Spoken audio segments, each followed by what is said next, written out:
যেদিন দেশনেত্রী বেগম খালেদা জিয়া সকালে মারা গেলেন ওদিন বিকালে আমাকে বহিষ্কার করা হলো।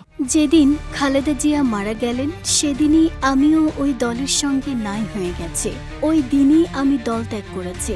আমার রাজনীতি ছিল ম্যাডাম খালেদা জিয়ার সঙ্গে, বিএনপির সঙ্গে নয়। উনি চলে যাওয়ার পর ওই দলে থাকার প্রয়োজনীয়তা আমি আর অনুভব করি না।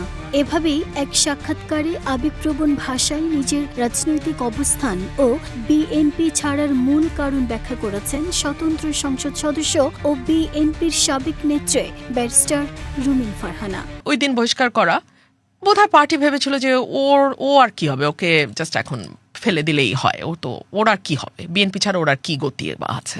দীর্ঘদিন বিএনপির অন্যতম মুখ হিসেবে পরিচিত রুমিন ফারহানার এই বক্তব্য প্রকাশ্যে আসতেই শুরু হয়েছে ব্যাপক আলোচনা।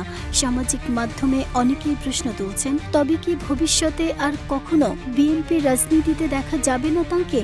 দীর্ঘ প্রায় 17 বছর বিরোধী রাজনীতির কঠিন সময়ে দলের পক্ষে একাই সোচ্চার ছিলেন রুমিন ফারহানা।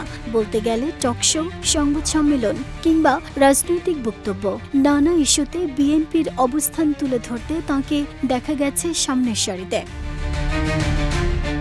তাই তাঁর এমন মন্তব্য অনেকের কাছেই বিস্ময়ের জন্ম দিয়েছে। কেউ বলছেন এটি ব্যক্তিগত আবেগের বহিঃপ্রকাশ, আবার কেউ মনে করছেন বিএনপির সঙ্গে তাঁর রাজনৈতিক অধ্যায়ের হয়তো সত্যি ইতি ঘটেছে।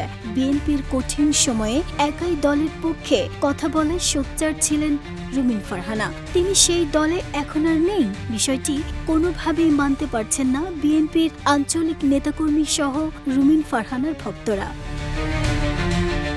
তবে রুমিন ফারহানা ভবিষ্যতে বিএনপিতে ফিরবেন কি না সে বিষয়েও আক্ষেপ প্রকাশ করে জানান, আমি আসলে বিএনপি যতটা না করেছি তার চেয়ে অনেক বেশি করেছে খালেদা জিয়া। খালেদা জিয়া মারা যাওয়ার সাথে সাথে বিএনপিতে থাকবার আগ্রহ আমার শেষ হয়ে গেছে। আসলে 2024 সালে আমার শেখ হাসিনা বিরোধী আন্দোলনের ফল চলে গেছে উগ্রবাদীদের হাতে। এজন্যই বিএনপিতে আর কখনোই ফিরব না আমি।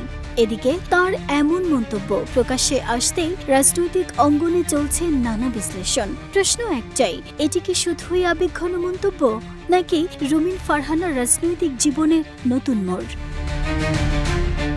নাহিদা, স্মৃতি, দেশ রূপান্তর।